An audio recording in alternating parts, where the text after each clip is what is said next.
기타 내용들은 주보를 참조하시고 계속해서 기도하시고 그렇게 하도록 하겠습니다. 이 시간에는 우리 성경 말씀 읽고 하나님 말씀 듣도록 하겠습니다. 오늘은 성경 말씀 요한복음 10장 7절 말씀입니다. 한번 제목을 따라하겠습니다. 양의 문이신 예수님. 네, 양의 문이신 예수님이 어떤 뜻인지 한번 살펴봅니다. 요한복음 10장 7절과 9절 말씀입니다. 우리 한 절씩 같이 읽겠습니다. 그러므로 시작. 그러므로 예수께서 다시 이르시되 내가 진실로 진실로 너희에게 말하노니 나는 양의 문이라. 내가 문이니 누구든지 나로 말미암아 들어가면 구원을 받고 또는 들어가며 나오며 꼴을 얻으리라. 아멘. 계속해서 예수님과 함께 살아가요라는 주제 안에 있습니다. 그리고 오늘은 양의 문이신 예수님 이렇게 살펴봅니다. 이 그림 모습을 보면 이제 양들이 이렇게 돌 울타리 안에 있고 그렇게 큰 울타리가 아니에요. 높은 울타리가 양들이 들어가고 양들이 이 외부와 분리되어 있는 모습입니다. 그리고 앞에 문이 하나 있는데 그 문에 목자가 앉아 있는 모습입니다. 영어로는 이 문을 게이트라고 표현했습니다. 게이트. 제가 이거 관련된 모습을 보시고 우리 예수님이 어떻게 양의 문이 되시는지 한번 살펴봅니다. 문에는 도어와 게이트가 있습니다. 도어가 뭔지 아시죠? 지금 우리 예배실 들어올 때 이렇게 문 열고 들어왔는데 저를 도어라 그러고 게이트는 이것과 다릅니다. 도어는 대부분 사각형에 단단하게 막힌 것으로 열고 닫음으로 문 안의 공간의 출입을 통제할 수 있어요. 도어를 열면 그 공간으로 들어가고 닫으면 그 공간으로 들어가지 못합니다. 혹시 자기 집에 문이 몇 개 있는지 한번 세어보세요. 집에 문이 몇 개 있습니까? 화장실 문까지 다 세야 돼요. 네, 몇 개인가요? 네, 4개. 손 들어보세요. 4개. 5개. 6개. 아니, 안 세고 계시는 것 같은데? 6개? 8개? 7개? 네. 네. 논쟁이 되고 있어요. 참고로 집을 열고 들어가는 문이 있잖아요. 그것도 문이에요. 집에 들어갈 때. 그럼 모두 7개? 네. 그 권사님 몇 개입니까? 네? 권사님 집에는 문이 몇 개인가요? 7개? 네. 문 많죠? 문 많아요. 그렇죠? 네. 근데 예수님이 말씀하신 나는 양의 문이라 이런 도어를 얘기하는 게 아닙니다. 현관문도 있어요. 이렇게. 그리고 또 현관문은 요즘에 사람이 지키고 그러지 않아요. 잠금 장치가 있어서 이것을 뭐 카드키, 요즘엔 카드키도 있고 숫자를 눌러서 여는 것도 있고 열쇠로 열 수도 있습니다. 대부분의 문은 잠금 장치가 있어서 열쇠 또는 비밀번호를 모르면 들어가지 못합니다. 그런데 도둑들은요, 열쇠가 없다고 해서 못 들어가지 않고요, 비밀번호가 없다고 해서 안 들어가지 않습니다. 그래서 100% 안전하다고 생각할 수 없습니다. 어떤 사람들은 비밀번호를 누를 때 그걸 몰래 훔쳐봤다가 그 집에 들어가고 열쇠가 잠깐 있는 동안에 그걸 복제해서 또 문을 열기도 한다. 그렇게 합니다. 그리고 도어가 아닌 다른 문이 게이트가 있어요. 예수님께서 말씀하신 나는 양의 문 이렇게 표현할 때 이 표현이 바로 게이트의 의미입니다. 게이트는요, 금속 막대기 또는 나무 막대기를 이어붙인 문으로 사람이나 동물들의 출입을 막습니다. 게이트는요, 잠금 장치보다 사람이 직접 통제합니다. 예를 들어서 아파트 경비원 생각하면 될 것 같아요. 도어는 건물의 일부분이에요. 그 공간 건물의 일부분이 됩니다. 근데 게이트는요, 건물 밖의 울타리로 이를 게이트를 다른 말로 펜스라고도 부릅니다. 요즘 아파트는 차단기를 통해서 차량을 통제합니다. 그렇죠? 차량이 곧 사람이거든요. 그래서 차들이 마음대로 들어가고 나가고를 통제하는 거예요. 혹시 집에 이런 문이 있으세요?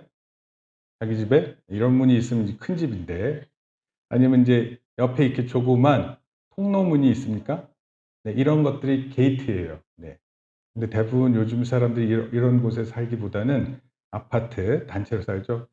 여기 보면 아파트 게이트가 이렇게 있습니다. 그리고 여기 차단기가 있고 그 주변에 경비원이 있습니다. 경비원이 없으면 조그만 모니터링 하는 곳을 통해서 경비원과 대화를 나눌 수 있어요. 예수님께서 나는 양의 문이라 하신 것은 어떤 중요한 의미가 있습니다. 우리 각자가 가진 방의 문이 아니라 외부에서 건물로 들어오고 나가는 것을 통제하는 문이 예수님이라고 표현하시는 거예요. 왜 예수님은 이런 의미의 문이라고 자기를 소개하고 계실까요? 양의 문이신 예수님 무슨 뜻일까요? 먼저 고대 이스라엘 사람들이 사용한 양의 문이 무엇인지 살펴봅니다. 아까 우리가 봤었던 거예요. 양의 울타리가 있고 양의 문이 있는데 예수님께서 여기서 마치 목자가 양들을 보호하기 위해서 그 문에 탁 있는 겁니다. 아무 동물이 들어가지 못하고 사람도 들어가지 못하고. 바로 이 부분인데 이 부분을 확대하면 이런 모습입니다. 예수님이 이렇다는 거예요. 네, 예수님이 양의 문이 되신다. 근데 이 양의 문을 이해하기 위해서 중요한 의미가 성막이라는 거예요. 성막. 성막의 문, 양의 문 같은 의미입니다. 이거는 이제 모형으로 만들어 놓은 성막이라는 것의 문이에요. 이스라엘 백성들이 이제 광야로 나왔었을 때 하나님은 이스라엘 백성들에게 성막을 만들라고 명령하셨어요. 하나님은 이스라엘 사람들이 광야를 이동해서 진을 칠 때마다 성막을 각 지파의 한가운데 놓으라 지시했어요. 12지파가 있었거든요. 그 12지파가 3지파씩 성막을 이렇게 둘러쌌습니다. 이 그림이 잘 보일지 모르겠는데 성막은 여기 있는 부분이에요. 그리고 이쪽에 문이 있어요. 문은 한 곳입니다. 문은 한 곳이고 그 문은 동쪽을 향하고 있어요. 이쪽이 동쪽입니다. 여기 3개의 지파가 있고 여기도 3개의 지파가 있고 여기에도 3개의 지파가 있고 여기에도 3개의 지파가 있습니다. 우리 할인이 영어 이름이 애셔예요. 애셔. 애셔가 여기 있어요. 네. 어떻게 진이 움직이자면 먼저 언약궤가 맨 앞에 갑니다. 언약궤. 그리고 3 지파가 따라 나서요. 그 다음에 성막이 지나갑니다. 그리고 3개의 지파가 있고 3개의 지파가 또 따라가고요. 이게 동쪽이니까 여기가 남쪽, 여기가 서쪽, 여기가 북쪽이에요. 이 지파가 먼저 가고 언약궤가 제일 먼저 가고요. 이따가 제가 또 글자로 표현합니다. 3 지파가 따라가고 성막이 따라가고 3 지파가 따라가고 그다음에 성막을 만드는 그 성구들이 있어요. 그런 것이 또 따라가고 3 지파가 따라가고 마지막으로 이렇게 3 지파가 따라갑니다. 하나님은요, 이스라엘 백성들이 이집트에서 나왔지만 이스라엘 백성들이 질서 있게 움직이는 것을 원하셨어요. 오합지졸이라고 그러죠. 막 마음대로 움직이는 거. 하나님 그런 거 원하시지 않았고 질서 있는 한 국가로 움직이기 원하셨어요. 여러분 지금 프랑스 파리에서 올림픽 열리잖아요. 올림픽에 참가하는 팀들이 질서 있게 들어오죠. 막 들어오지 않잖아요. 알파벳 순으로 소개도 하고 그렇게 소개합니다. 뭐 대한민국을 잘못 소개했다 그런 얘기도 있었어요. 그런데 그렇게 질서 있는 모습을 원하시는 거예요. 하나님 질서의 하나님이세요. 언약궤가 먼저 가고 동쪽에 세 지파가 가고 성막, 남쪽 3 지파, 성물, 서쪽 3 지파, 북쪽 3 지파 이렇게 운행합니다. 그리고 또 어떤 곳에 가서 멈추면 진을 칠 때 아까 같이 보셨던 그 모습대로 진을 쳤어요. 만약에 적이 나타나면 적을 대비해서 20세 이상의 남자를 세워보라 그랬고 그때 세워봤을 때 60만 3,550명이 있었다 그랬습니다. 상당히 많은 인원들이에요. 근데 이 인원들이 그렇게 질서 있게 움직였습니다. 출애굽기 12장 41절에 보면 이스라엘은 더 이상 노예의 신분이 아닙니다. 이렇게 표현했어요. 여호와의 군대가 애굽 땅에서 나왔다. 질서 있는 이스라엘을 원하셨고 그 이스라엘을 여호와의 군대다 이렇게 표현했어요. 성막문은 동쪽을 향해 나 있었습니다. 지금 우리가 뭐 얘기하고 있는 거죠?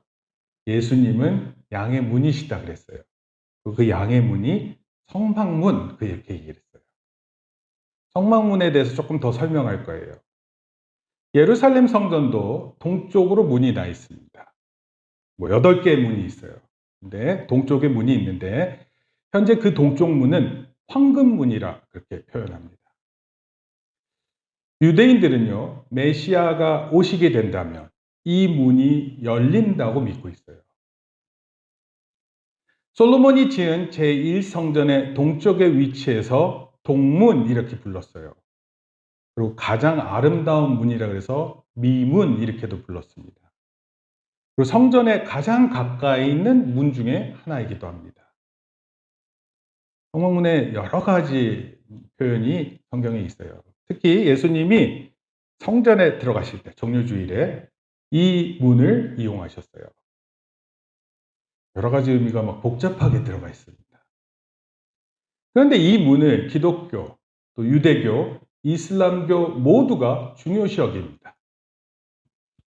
유대인들은 이 동문을 통해 하나님의 영광이 들어오고 그리고 그 하나님의 영광이 성전에 들어가 하나님의 영광이 가득했다 이렇게 표현합니다. 스가랴서에 보면 여호와의 날에 하나님께서 동쪽 감람산에 서실 것이다 기록했어요. 참고로 동쪽 감람산은 겟세만의 그 동산을 의미합니다. 이 때문에 그곳에 유대인의 무덤이 많습니다. 메시아가 오시면 메시아가 그쪽으로 오시니까 제일 먼저 그쪽에서 무덤이 다 열려서 부활한다 이런 겁니다. 실제로 이쪽 동쪽 감람산 묘지가 가장 비싸다고 해요. 무슬림에게 있어서 황금문이 중요한 것은 이슬람교 전통에 따르면 정복자, 메시아가 이 문을 통해 들어가는데 황금문 가까이 있는 무덤부터 죽었던 영혼이 먼저 부활한다고 역시 믿고 있습니다. 그래서 그곳에 무슬림 무덤도 많아요. 참고로 무슬림은 우리가 기독교인 이렇게 얘기하듯이 무슬림은 이슬람을 믿는 사람들을 무슬림 이렇게 부릅니다. 이게 그 실제 무덤의 모습이에요. 근데 여기 글자를 보면 이게 히브리어라서 이거는 이제 히브리 사람들 무덤입니다. 이쪽이 그 황금문에서 바라본 쪽인데 이게 다 무덤이에요. 여기가. 참고로 지금은 감람류, 올리브 나무가 거의 없어요.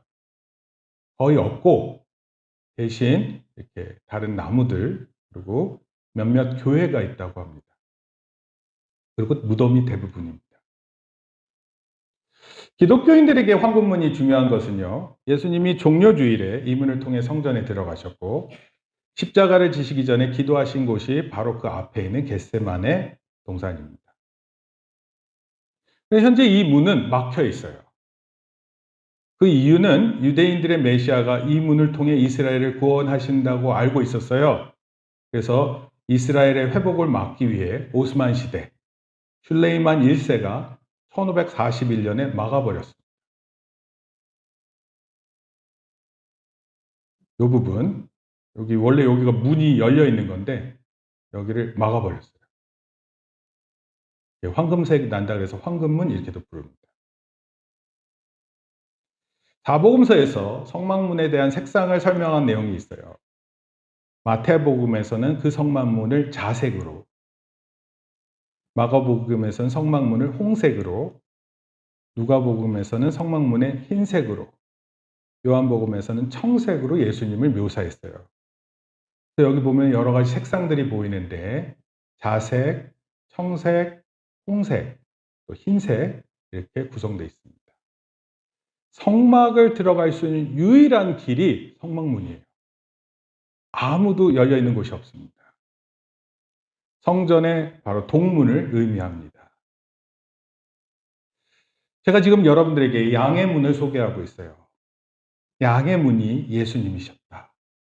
그리고 이 문이 바로 성막과 성전의 문이었어요. 스가랴서라든지 에스겔서라든지 이런 데서 성막문에 대해서 많은 이야기를 하고 있습니다. 이스라엘의 회복을 얘기할 때 이 문을 통해서 하나님의 영광이 들어간다. 동쪽으로 있는 문이고 이것을 통해 이스라엘을 회복하고 구원하신다는 의미가 담겨 있는 거예요. 따라서 예수님은요, 성막 안으로 들어가는 열린 생명의 문입니다. 사실 성막 안에 들어가서 우리의 죄를 다 용서받게 하는 계기가 되는 거거든요. 예수님은 하나님이 계신 하늘 보좌의 영광으로 들어가는 열린 문이 되십니다. 예수님은 믿음을 통해 우리가 구원을 받는 문이기도 합니다. 한번 읽어볼게요. 10장 7절 시작. 내가 진실로 진실로 너희에게 말하노니 나는 양의 문이라. 또 10장 9절에서 10절입니다. 시작. 내가 문이니 누구든지 나로 말미암아 들어가면 구원을 받고 또는 들어가며 나오며 꼴을 얻으리라. 도둑이 오는 것은 도둑질하고 죽이고 멸망시키려는 것뿐이요 내가 온 것은 양으로 생명을 얻게 하고 더 풍성히 얻게 하려 하는 것이라. 아멘. 요한복음에서는요, 이런 표현이 많아요. 너희가 기쁨을 얻는데 풍성하게 얻을 것이다. 너희가 생명을 얻는데 풍성하게 얻겠다 약속하고 있어요. 여러분 배고플 때 음식 많이 먹을 것 같죠? 때로는요, 막 먹다가 너무 배불러가지고 힘들잖아요. 그런데 배고플 때 배부른 거 생각하면 너무 기분 좋잖아요. 우리로 풍성하게 입히시고 먹이시고 우리를 살리시는 거예요. 바로 그 양의 문 대신 예수님을 통해서 우리가 얻게 되는 결과입니다. 결론적으로 말씀드릴게요. 성막의 출입문은 성막 안으로 들어가는 유일한 문이에요. 예수님이 바로 그 유일한 문이십니다. 예수님이 자기 십자가의 피로 구원한 성도로 하여금 하나님 아버지의 영원한 나라로 들어가게 하는 유일한 구원의 문입니다. 우리 여름 성경학교 공과에서 선한 목자이신 예수님에 대해서 배웠어요. 선한 목자는 뭐라 그랬어요? 한번 읽어볼까요? 나는 시작. 나는 선한 목자라. 선한 목자는 양들을 위하여 목숨을 버리거니와. 네, 양들을 위해 목숨을 버린대요. 선한 목자이신 예수님, 나를 선한 길로 인도하여 주시옵소서. 성막의 문, 양의 문이 되신 예수님, 우리를 유일한 길로 인도하셔서 영원한 생명을 얻게 하여 주소서. 제가 나중에 이제 또 설교를 할 텐데, 예수님께서 나는 길이요 할 때, 이 길이요가 영어로는 the way예요. 유일한 것입니다. 유일한. 아무 길이 아니에요. I'm the way. 그렇게 표현했어요. 예수님이 나는 유일한 길이다. 교회 이름 중에 혹시 들어보셨어요? 양의 문 교회, 또는 양문 교회. 이런 교회를 볼 때마다 그 교회의 가치를 핵심적으로 나타내는 표현이에요. 예수님, 양의 문이 되신 예수님, 성망의 문이 되신 예수님, 이 교회를 볼 때마다 우리가 되새겨야 돼요. 그리고 예수님께 항상 감사함으로 나아가는 저와 우리 여러분 되기를 축복합니다. 네, 암송합시다.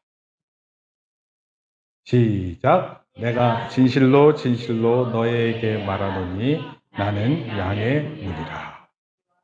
요한복음 10장 7절 말씀. 아멘. 기도하시겠습니다. 하나님 아버지 감사합니다. 우리 예수님 양의 문이 되셔서 당시 목자들이 한밤중에도 문을 지키며 양떼의 안전을 돌보셨던 것처럼 오늘 우리를 보호하심을 믿습니다.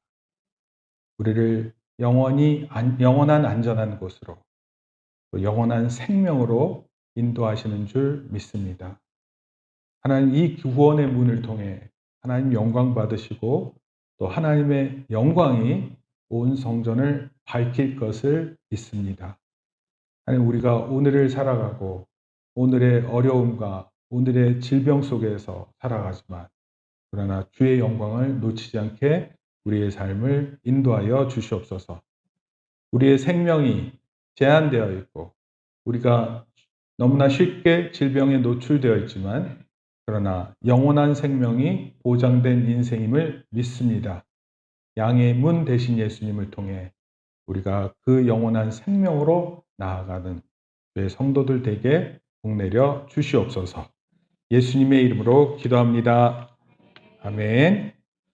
이제는 우리 주 예수 그리스도의 은혜와 하나님 아버지의 크신 사랑과 성령님의 감화 감동 교통하심이 양의 문이 되신 예수님을 믿고 그 예수님의 유일한 문이 되셔서 그 문을 통과해 들어가 하나님의 영광에 이른 줄 믿고 살아가는 모든 성도들 머리 위에 이제로부터 영원토록 함께 있을지어다. 아멘. 우리 박수로 하나님께 영광을 돌립니다.